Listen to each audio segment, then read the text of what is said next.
माँ फ़ोन पर सुबक रही थी। सिर्फ खाना देना होता है और शुगर की सुई लगानी होती है। यही दो काम सैला के लिए भारी पड़ता है। वह इतना भी नहीं करना चाहती। कहती है मैं थक जाती हूँ, मुझसे होता नहीं। सुनकर मुझे बहुत गुस्सा आया। सैला मेरी इकलौती भाभी है, क्या इतनी कमज़ोर हो गई है कि माँ को खाना भी नहीं दे सकती? बुढ़ापे के कारण माँ का ठीक से उठना बैठना नहीं हो पाता था। उनके घुटने में हमेशा दर्द बना रहता। उस पर उनका भारी शरीर 2 कदम चली नहीं कि हाँफने लगती। अब इस स्थिति में सैला उनकी सेवा नहीं कर सकती तो कौन करेगा? बुढ़ापे में बच्चे ही माँ बाप का सहारा होते हैं। माना कि उनके सिर्फ एक ही लड़का कृष्णा था और हम 3 बेटियाँ। उनकी सेवा तो बेटियाँ भी कर सकती है, मगर वे हमारे पास आना नहीं चाहती थी। वजह वही सामाजिक रुसवाई। लोग कहेंगे कि बेटे के रहते बेटी के यहाँ रह रही है। बेटा पर तो अधिकार है, पर बेटियों के पास किस हक से जाएं? माँ की व्यथा सुनकर मेरा मन बेचैन हो उठता। अगर वे आसपास होती तो मैं तुरंत चलकर उनके पास पहुँच जाती, मगर विवश थी। कहाँ इलाहाबाद, कहाँ चेन्नई। जब तक कृष्णा दिल्ली में था जाना आसान था, अब संभव नहीं रहा। शैला दिन भर करती क्या है? बच्चों के स्कूल जाने के बाद उसके पास काम ही क्या रहता होगा? मेरा स्वर तल्ख था। सोती रहती है, कहती है मेरी तबीयत ठीक नहीं रहती। माँ बोली, तबीयत को क्या हुआ है? जवान है, आपकी तरह बूढ़ी नहीं। कृष्णा का रवैया कैसा है? कृष्णा दिन भर ऑफिस में रहता है। ऑफिस से आने के बाद वह सीधा सैला के कमरे में जाता है। वही 1 घंटे नाश्ता पानी करने के बाद खुसुर पुसुर करता है। वह तो उल्टा मुझे ही दोष देता है। क्या कहता है? यही कि मैं बेवजह सैला से उलझती रहती हूँ। 72 वर्षीय महिला है आप, जरा सा टीका टिप्पणी कर ही दिया तो इसमें बुरा मानने की क्या ज़रूरत है? क्या वह बूढ़ी नहीं होगी? कहकर मैं सोचने लगी कि बुढ़ापे में आदमी अपने शरीर से परेशान हो जाता है। तमाम बीमारियां उसे घेर लेती है, जिसकी वजह से वह चिड़चिड़ा हो जाता है। माँ को हाई ब्लड प्रेशर के अलावा शुगर भी था। न उनमें पहले की तरह जोश था और न ही स्फूर्ति। कौन कमज़ोर होना चाहता है? आज का नौजवान जवानी के नशे में कल की नहीं सोचता है। अगर सोचता तो माँ की यह हालत न होती। मुझे सैला से ज़्यादा कृष्णा पर क्रोध आ रहा था। यह वही कृष्णा था जिसे माँ देसी घी का लड्डू कहती थी। हम 3 बहनों में कृष्णा सबसे छोटा था, इसलिए उसे माँ और हम सबका भरपूर लाड प्यार मिला। इसकी एक सबसे बड़ी वजह यह भी थी कि वह लड़का था। 3 लगातार बेटियां हुई तो माँ झल्ला गई। ऐसे में कृष्णा का आगमन अंधेरे में चिराग की तरह था। कृष्णा के आने के बाद माँ का सारा ध्यान उसी पर टिक गया। हम बहनें उनके लिए पहले ही बोझ थी, अब और हो गई। वे जब तब हमें डांटती रहती, मानो हमें देखना भी नहीं चाहती हो, कृष्णा को कोई अभाव न हो, इसका हर वक्त उन्हें ख्याल रहता। माँ के इस रवैये से मेरे मन को वेदना से भर जाता। इसके बावजूद भी मैं वही करती जो वह चाहती, सिर्फ इसलिए कि वह मुझसे खुश रहे। घर का सारा काम करना, कृष्णा की सभी ज़रूरतों को पूरा करना, उसके बाद स्कूल की पढ़ाई करना, यह आसान था मेरे लिए। मेरा बोझ हल्का तब हुआ जब मेरी बात की 2 बहनों ने मेरे साथ काम में हाथ बटाने लगी। आहिस्ता आहिस्ता समय सरकता रहा। फिर एक दिन आया जब पापा को मेरी शादी की चिंता हुई। उस समय पढ़ाई पूरी करके मैं एक प्राइवेट स्कूल में पढ़ाने लगी थी। ट्यूशन व स्कूल की तनख्वाह से बटोरी गई पूंजी और रिश्तेदारों की मदद से मेरी शादी हो गई। पापा ने फूटी कौड़ी भी खर्च नहीं की। वे अपने रुपयों को लेकर हमेशा संयम में रहे। उनकी आंखों के सामने हमेशा कृष्णा का ही भविष्य घूमता। लिहाजा मेरी शादी चाहे जैसे लड़के से हो, मगर उनका 1 रुपया खर्च ना हो। ऐसा ही हुआ। मैंने भी इसे कुदरत का फैसला मानकर स्वीकार कर लिया। इस बीच मकान मालिक ने पापा को मकान खाली करने का अल्टीमेट्स दे दिया। इस मकान में पापा 25 साल रहे, वह भी मामूली किराए पर। एकाएक इस समस्या ने उन्हें विचलित कर दिया।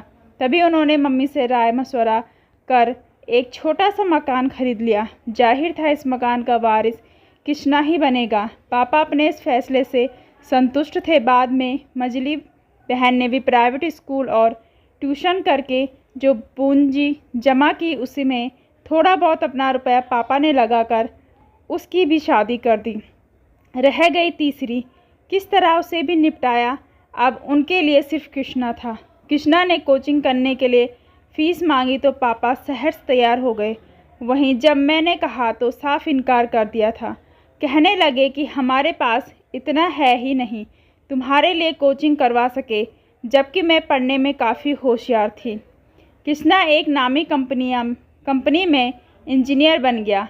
उसने आधुनिक ज़रूरतों का सारा सामान खरीद लिया। माँ पिताजी सभी कृष्णा की तरक्की से खुश थे। पापा को लगा उनका जीवन सार्थक हो गया।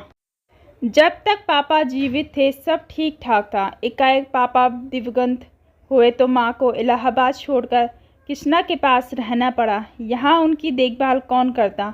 माँ बेटा बहू के पास रहना नहीं चाहती, वजह उन्हें अपने मकान और शहर से लगाव था। मगर इस उम्र में उनकी हमेशा देखभाल कौन करेगा। मैं भले ही इलाहाबाद में रहती थी मगर मेरा अपना घर था। रात बिरात उन्हें कुछ होता तो कौन मदद के लिए आएगा। यही सब सोचकर कृष्णा ने माँ को अपने पास बुला लिया।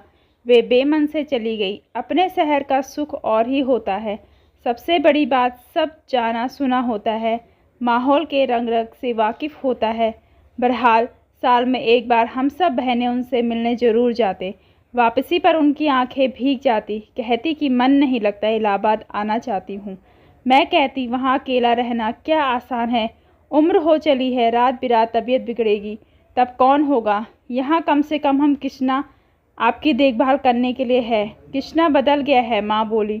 इस पर ज़्यादा गौर मत किया करो, बदलाव सभी में आता है। कहकर मैं ऑटो में बैठने लगी। मैंने पीछे मुड़कर देखा। वे तब तक हमें देखती रही जब तक ऑटो उनकी नज़रों से ओझल नहीं हो गया।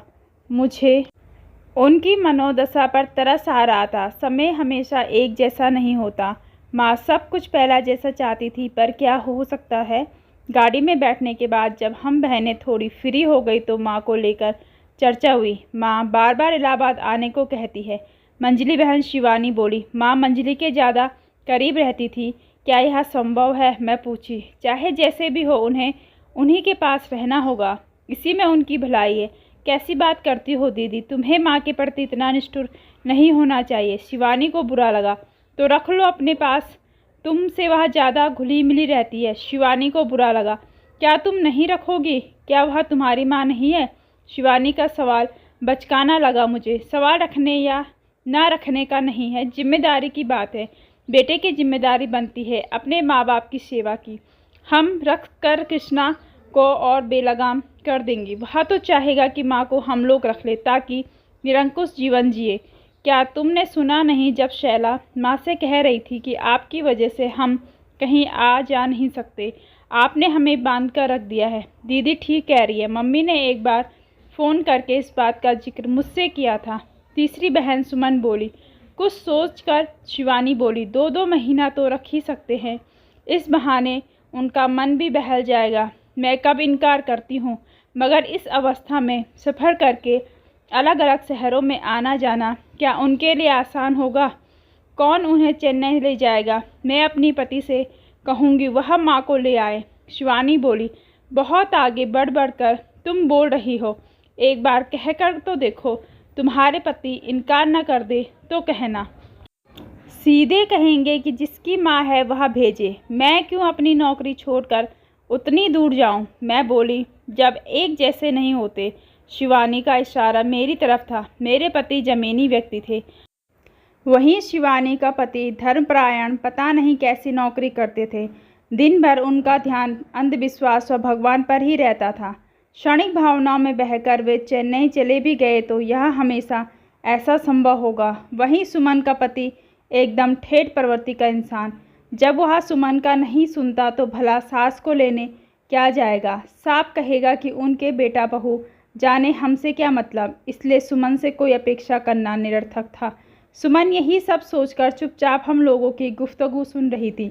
रात होने को हुआ। हम लोग बात यहीं ख़त्म करके अपने बेड पर सोने चले गए। सुबह गाड़ी सतना पहुंची तो शिवानी के साथ सुमन भी उतर गई। सुमन को वहां 2 दिन रुकना था, उसके बाद वह अपने घर लखनऊ चली जाएगी। मैंने उनसे विदा ली। मेरा पड़ाव 6 घंटे बाद आने वाला था। मैं सोचने लगी, समय कितना बलवान होता है। कहाँ हम सब एक ही शहर में रहकर पले बड़े और आज 4 लोग 4 जगह के हो गए। मेरा मायका इलाहाबाद था, इसलिए मैं हर वक्त मम्मी पापा की खड़ी रहती थी। बाद में पापा की तबीयत बिगड़ी तो वे दिल्ली चले गए। वहीं उन्होंने अंतिम सांस ली। योजना के मुताबिक मैंने कृष्णा को फ़ोन लगाया। तुम्हें ले जाना हो तो ले जाओ, मेरे पास समय नहीं है, उसने साफ साफ बोल दिया। थोड़ा समय निकालो, उनका भी जी बहल जाएगा। मैंने मुनहार की, उनका दिल कहीं ना नहीं लगेगा। मैं उनके स्वभाव को जानता हूँ। अब तुम उनका स्वभाव भी देखने लगे, मुझे बुरा लगा। इतना ही फिक्र है तो रख लो उनको अपने पास हमेशा के लिए। मैं क्यों रखूँगी, सब कुछ तुम्हें दिया है। अब जब लौटाने की बारी आए तो हम बहनों पर टाल रहे हो तो जैसे चल रहा है चलने दो। कैसे चलने दूँ, बीवी के मुँह ने तुम्हें अपने कर्तव्य से विमुख कर रखा है। मुझे अपना कर्तव्य मत सिखाओ, मुझे अच्छे से निभाना आता है। कुछ नहीं निभा रहे हो, तुम दिन भर ऑफिस में रहते हो, तुम्हें कुछ पता रहता है क्या? देर शाम घर आते हो तो सीधे अपनी बीवी के कमरे में चले जाते हो। कभी माँ का हाल पूछते हो? वे बेगानों की तरह एक कमरे में पड़ी रहती है। मैंने कब रोका है? क्यों नहीं आकर हमारे पास बैठती है? क्यों बैठेगी जब बेटा बहू ने मुंह फेर लिया है?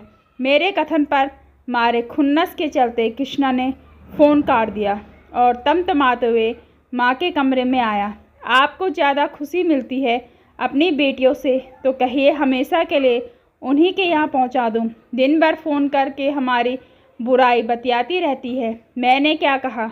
माँ का स्वर दयनीय था। बिना कहे इतना सुनने को मिल रहा है, क्या कोई अपने मन की बात भी नहीं कह सकता? तुम्हारी बीवी तो जैसे जवान पर ताला लगा कर आई है। उसका ताला खुलेगा तो सिर्फ तुम्हारे लिए या तो अपने मायके वालों के लिए। ऐसे में यदि मैं अपनी बेटियों से कह सुन लेती हो तो क्या गलत करती हूँ? माँ ने भी तेवर कड़े किए। मैं आपसे बहस नहीं करना चाहता। आप चाहती क्या हैं? कृष्णा बोला। मैं इलाहाबाद जाना चाहती हूँ। ठीक है, मैं आपको पहुँचाने की व्यवस्था करता हूँ, मगर बाद में यह नहीं कहिएगा कि मैंने अपनी मर्ज़ी से आपको इलाहाबाद भेज दिया। माँ चुप रही। जिस दिन इलाहाबाद जाने को था, माँ की आंखें नम थीं।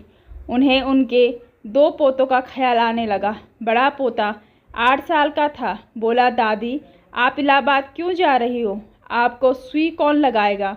खाना कौन देगा? सुनकर माँ की आंखें डबडबा आई। शैला खुश थी कि चली इसी बहाने झंझट छूटा। अंदर से कृष्णा का भी मन मुदित था, क्योंकि वह जानता था इलाहाबाद में मैं तो हूँ ही, चाहे जैसे भी हो माँ के लिए करेगी ही। सिर्फ रुपए भेजने की ज़रूरत है, वह भेज दिया करेगा। मैंने भी मन बना लिया था कि जिस माँ ने मुझे पैदा किया है उस रिश्ते की लाज उनकी अंतिम सांस तक रखूँगी। पता नहीं क्यों बस मेरा ध्यान उस बचपन पे चला गया जब माँ ने एक टॉफ़ी कृष्णा के लिए मुझसे छिपा कर रखी थी। संयोग से मेरी नज़र पड़ी तो मैंने अपने लिए मांग लिया, तो माँ ने साफ इनकार कर दिया। बोली, यह मैंने कृष्णा के लिए रखा है। मैं मायूस दूसरे कमरे में चली गई। इस कहानी से हमें यही सीख मिलती है कि माँ बाप को हमेशा अपने बच्चों को एक समान संस्कार व प्यार देना चाहिए। कभी भी उन बच्चों के बीच में भेदभाव ना करें। इस वजह से उनका मन कहीं ना कहीं दुखता रहता है।